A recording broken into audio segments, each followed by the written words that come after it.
She actually wore that? I heard my cousin whisper, laughter dancing behind her martini glass. A bridesmaid even asked if I was with catering.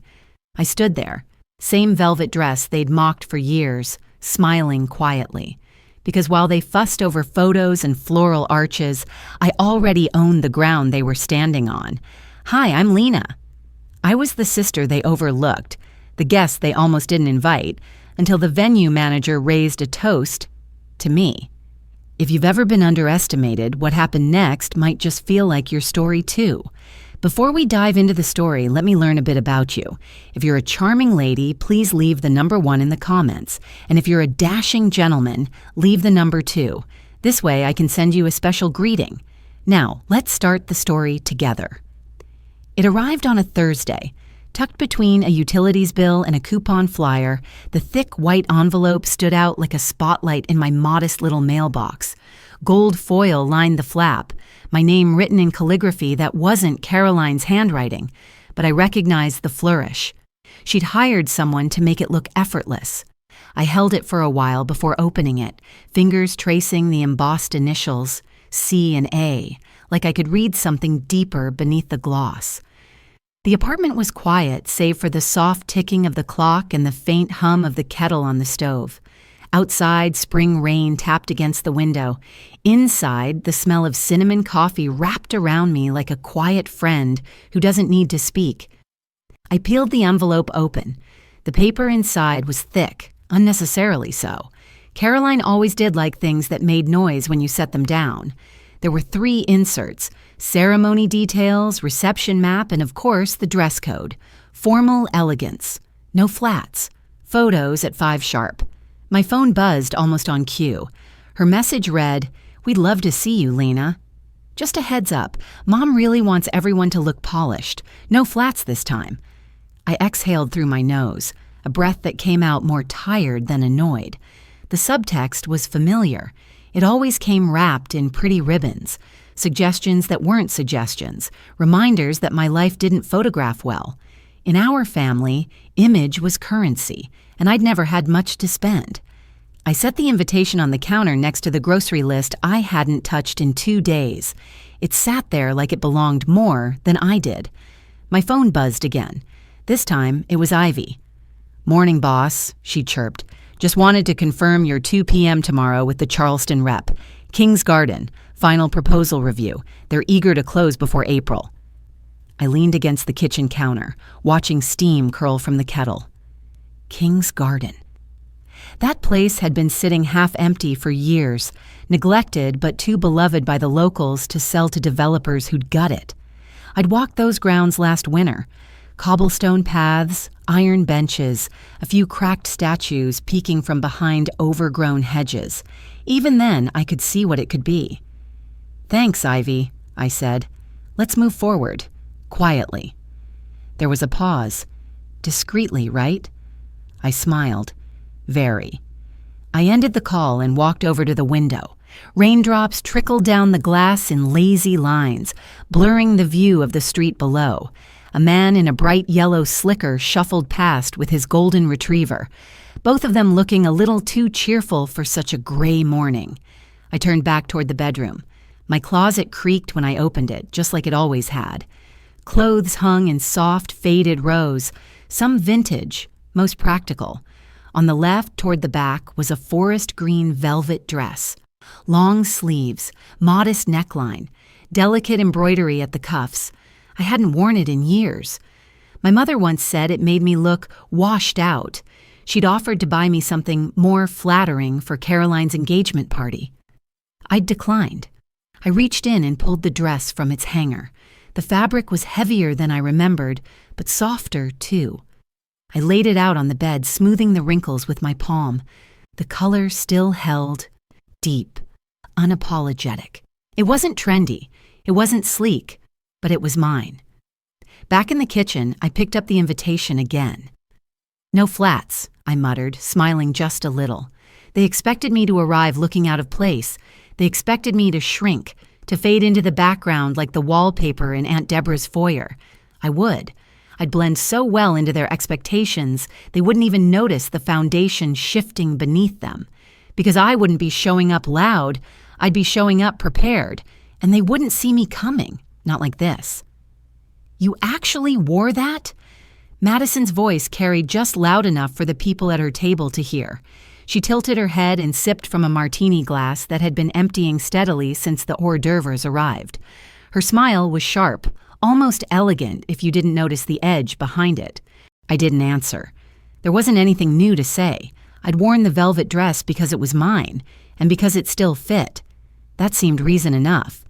But in this crowd, the absence of sequins might as well have been a scandal. King's Garden looked lovely that evening.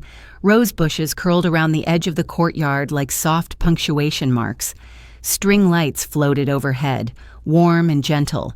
Waiters drifted through with trays of wine and tiny bites of things I couldn't name but recognized as expensive.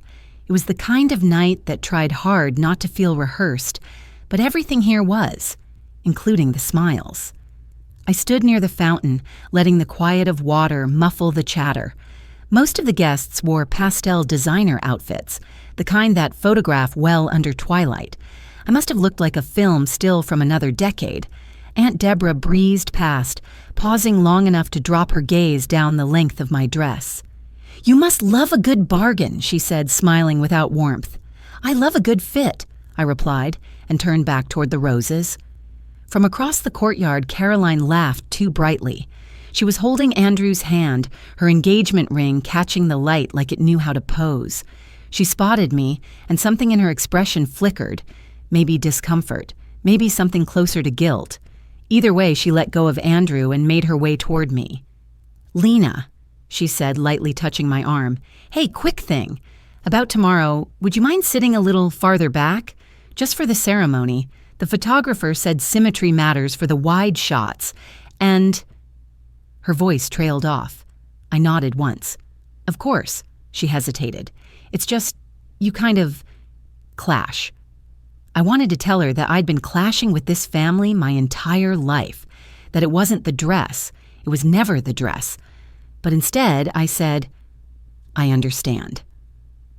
Andrew appeared at her side just as she turned to leave. He glanced at me, then at Caroline, and said quietly, "It's a beautiful dress." His words surprised me, not just because they were kind, but because they weren't performative. He didn't say it loud enough for effect, just enough for me to hear, like it mattered. My phone buzzed in my bag, a message from Ivy. "Venue finalizing tonight. All set. You'll officially own it before the first toast." I tapped a short reply. Keep it quiet for now.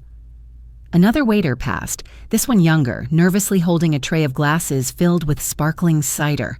His hand slipped. The tray clattered to the stone path, glass splintering, bubbles fizzing across the floor. Nobody moved. Deborah made a face. Madison laughed and muttered something about clumsiness. Caroline glanced over, unsure whether to look concerned. I stepped forward, knelt beside the mess, and helped gather the unbroken glasses, while the young man tried to apologize. His hands shook. "It happens," I said gently. "Try carrying fewer next time." He nodded, eyes wide, and thanked me. I stood, brushed off my dress, and walked away from the group that hadn't moved an inch. The evening drifted on. Toasts were made. Laughter echoed beneath the trees. I slipped away from the tables, walking the perimeter of the garden. My fingers grazed the low brick wall that circled the courtyard, warm from the day's sun. I paused beneath one of the tall oaks near the west gate. The roots pushed up just slightly from the ground, steady and sure. They didn't know yet, but soon they would. Let them think I was the outsider, the extra, the burden in velvet. I'd built the ground they were standing on? She looked me up and down, head tilted like she couldn't quite place me. "Are you with catering?" the bridesmaid asked, her lips frozen in a polite smile that didn't quite reach her eyes. I blinked once, then smiled back. "Number just family." She flushed, stammered something about the dress code, then turned away, already focused on fluffing the bride's veil like nothing had happened. It didn't surprise me. Not anymore. I'd been mistaken for staff, for a friend of a friend, for anything but what I actually was. It happened more often than most people realized. The garden was already buzzing, musicians tuning instruments near the gazebo, florists weaving soft pink roses into every visible surface. The sun hung low but bright, casting long shadows across the aisle lined with white chairs and silk bows. Gardenias scented the air, sweet and heady. It was, I admitted silently, beautiful, staged within an inch of its life, but beautiful. I moved quietly toward the back, weaving through early arriving guests. Most didn't notice me. A few offered tight smiles. A couple avoided eye contact entirely, distracted by someone more interesting entering behind me. Caroline found me near the refreshment table, fussing with her earrings. "Hey," she said, adjusting a strap on her dress. "You made it." I did. She hesitated, then reached into her small white clutch and pulled out a folded shawl. "Could you maybe wear this? Just for photos? It's neutral. Helps tie things together, you know?" I took it from her hand. Beige. Software, nothing offensive about it, which somehow made it worse. She didn't wait for a reply, just gave a nod and moved on, already being pulled toward the photographer. I stood there holding the shawl, remembering my college graduation. The bleachers had been mostly empty. Mom said they couldn't make it. Caroline had a pageant that weekend, and the timing just didn't work. I remembered the feeling of walking across that stage to applause meant for someone else. And somehow, this felt like that all over again. Margaret approached next, wearing navy and pearls like armor. "At least smile, dear," she said without warmth. "This is family." I gave her a small smile, practiced, forgettable. My phone buzzed in my purse. "Ivy, venue's officially yours. Staff has been briefed. Only thing left is timing the announcement." I typed, "Not yet. Let it breathe." Across the garden, I saw guests beginning to take their seats. Caroline floated between rows like a centerpiece come to life, trailing compliments and instructions. Margaret stood near the aisle, fussing with her program. Deborah sipped something sparkling. Madison snapped selfies with the flower girls. I found a seat near the back, away from the cameras and the clusters of coordinated relatives. From here, I could see the entire garden, the altar, the arch, the fountain, even the old oak tree with its split trunk and stubborn shadow. I'd seen this view before. When I toured the property alone in January, in the cold with no lights strung overhead and no music softening the corners. A staff member stepped near, paused beside my chair. "Ms. Whitmore," he said quietly. The manager asked me to extend his congratulations on the acquisition. I nodded, eyes fixed on the altar. Caroline had taken her place, radiant under the rose-draped arch. She looked every bit the part. And I was still in green velvet, still quiet, still watching. They thought I was invisible, but I'd never seen more clearly. The string quartet began with a slow, sweeping melody, something classical and carefully chosen. Guests hushed, programs rustled, a bird chirped from somewhere near the gazebo. I exhaled finally, not because the ceremony had started, but because the weight I'd carried for years was finally steady in my hands. From my seat near the back, I could see everything. The chairs gleamed white against the trimmed lawn, the aisle runner shone faintly gold, and the roses wound around the archway with the kind of symmetry only a team of stylists could achieve. It was a beautiful tableau, beautiful and hollow if you looked too long. I glanced down at my phone. Ivy. Press release goes live in 15. Staff fully briefed. I replied, understood. The sun was warm on my shoulders. For a moment, I closed my eyes. My father's voice rose up like a memory I hadn't asked for.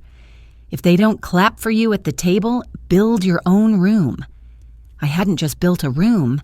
I'd built the foundation, the walls, the name on the deed. A shadow passed. One of the senior venue managers leaned close to me with a quiet nod. "Ms. Whitmore," he murmured, "just wanted to say, we're all grateful. The estate wouldn't be here without you." I offered a smile, small but sincere. A guest 2 rows ahead turned slightly, catching part of the exchange. She tilted her head, clearly curious.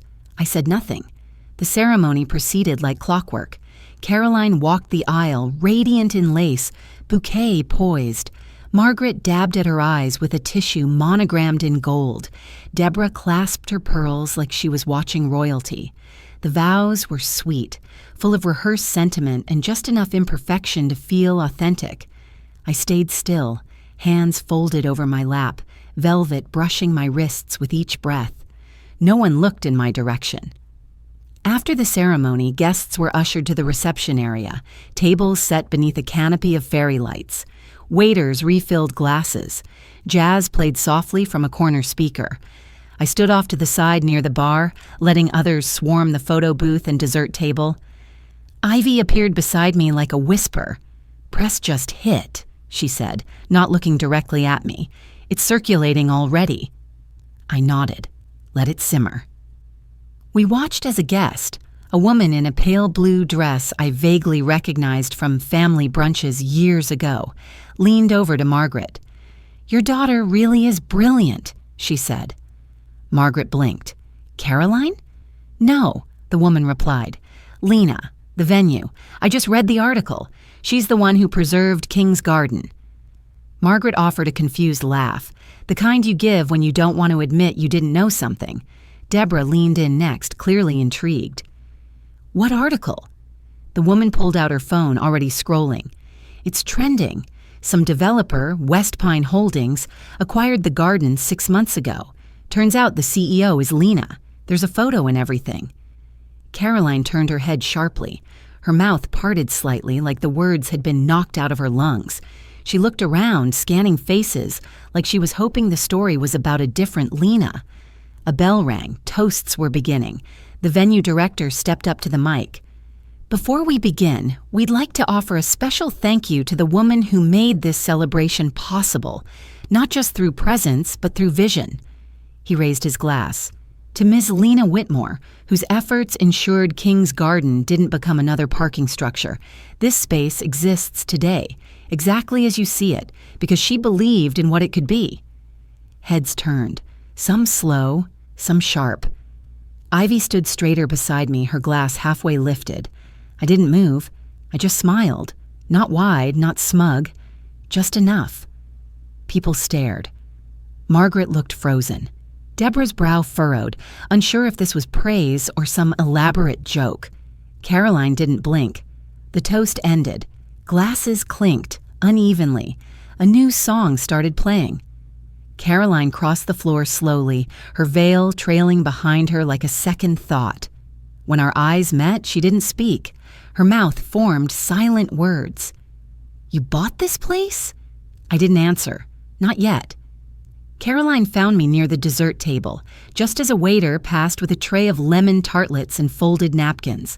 Her voice was soft, but not hushed enough to hide the strain. "Why didn't you tell me?" I turned, holding a small plate I hadn't touched. Her eyes were wide, not with anger, but something heavier. Guilt, maybe, or disbelief she hadn't known. "You didn't want to hear it," I said gently. "Not back then."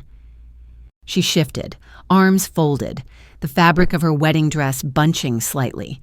I could tell she was trying to keep it together, not for the crowd, but for herself. "I don't think that's fair," she said. I smiled softly. "No, it probably isn't." The jazz playing overhead swelled slightly. A saxophone curled around the room like a ribbon, tying the moment into something both elegant and oddly tense. Nearby, guests chatted and laughed under the filtered glow of amber lights. Someone was retelling a toast too loudly. No one looked at us. "I thought I knew you," Caroline said, then paused. "No, that's not it. I thought you didn't want to be seen." "I didn't," I said. "Not the way I was being seen." She looked down at the table, picked up a single almond cookie and broke it in half without eating. "We never meant to." But she didn't finish. And she didn't need to. Because the truth was, they didn't have to mean it. It had already happened. I remembered being 13, watching her try on tiaras for a middle school pageant while I was handed a checklist of things to clean up from the bake sale. She'd sparkled. I'd stacked folding chairs. That dynamic had never really changed until now. Margaret appeared beside us, holding a flute of Prosecco and a polished smile. "Well," she said too brightly, "I suppose this has been full of surprises." I didn't flinch. "It wasn't meant to be a surprise," I replied. "Just wasn't meant to be a performance." Margaret's smile faltered for half a second. Deborah arrived moments later, floating in on a cloud of perfume and social grace. "Let's raise a glass," she said, tapping a spoon against her coupe. "To family. Whatever our paths, we always return to the table." It sounded rehearsed, like she'd been saving it since the moment her name wasn't the one whispered during the toast. A few guests clinked glasses. Some didn't.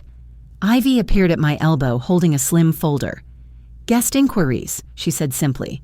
3 potential preservation partnerships, and someone from the Landmarks Commission asked if you'd be open to consulting.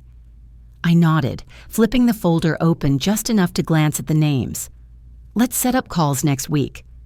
Andrew passed by, glass in hand, nodding to a few guests as he walked. He caught my eye, paused a second, and leaned in just slightly. "Some of us saw you," he said, "just so you know." He didn't wait for a response. He didn't need one. That single sentence landed with more sincerity than any toast that night. Caroline took a long breath beside me. Her shoulders had softened, her veil now slightly askew. "You didn't just save this venue," she said quietly. I looked at her. "You saved the day." She walked away before I could answer, which, maybe, was exactly the space we both needed. 6 months later, King's Garden smelled like cinnamon cider and pine. There were no lace runners, no glittering place cards, no soft jazz piped through hidden speakers. Just folding chairs, mason jars strung with twine, and the chatter of neighbors catching up beneath strands of autumn leaves. I stood near the fire pit, watching as Ivy directed a group of teens setting up folding tables. A guitarist warmed up nearby, and children ran through piles of dry leaves, their coats zipped up to their chins, cheeks flushed. Someone handed me a paper cup filled with cider. I took a sip. Warm, spiced, just enough sugar to feel like comfort. On the wall behind the new reception desk, framed between a map of the property and a rotating schedule for community use, hung a printout of a text. The font was large, the background pale beige. It read, "No flats this time. Caroline Whitmore, April 2023. Guests asked about it sometimes. I'd just smile." That moment had passed, and so had the judgment behind it. These days, Caroline wore sneakers and didn't apologize for it. She arrived a little late today, carrying a bundle of paper lanterns in her arms, hair pulled into a messy knot, not a drop of makeup on her face. She caught my eye across the courtyard and waved, then jumped in to help string the lanterns along the archway. Her laugh rang out a few minutes later, unforced, honest. Margaret stood at the cider station, next to a retired public school teacher I'd met once before. They were talking about local zoning ordinances and rental protection, which surprised me. Even more surprising, Margaret was listening. Ivy came up beside me with a clipboard, cheeks pink from the cold. 300 RSVPs, she said. Not bad for a fundraiser without valet parking. Not bad at all, I said, smiling. She flipped a page. Also, we've had more requests from nearby towns asking if you'll expand the model. Housing, preservation, even a potential community market hub. You've already turned down 3 acquisition offers. People are starting to notice. I took another sip of cider. Let them. She grinned. You really don't want to scale this? I do, I said, but only if it grows with intention, not just size. Across the courtyard, Deborah stood near the donation box. She lingered, looking around, then slipped something inside. Cash, neatly folded. She didn't write her name. I nodded to myself. Later, as twilight settled in and fairy lights flickered on, Margaret walked over holding 2 cocoa cups. She offered one and sat beside me on a bench. "We never taught you how to shine," she said, "but you learned anyway." I looked at her, truly looked this time. The tightness in her shoulders was gone. Her eyes held something gentler, less guarded. "You don't need spotlights," I said, "to build something solid." We sat in silence for a while, watching children twirl to the music. A small hand tugged on my coat. I looked down to see a girl, maybe 6 or 7, holding out a sheet of crumpled paper. "My mom said you made this place nice," she said, beaming.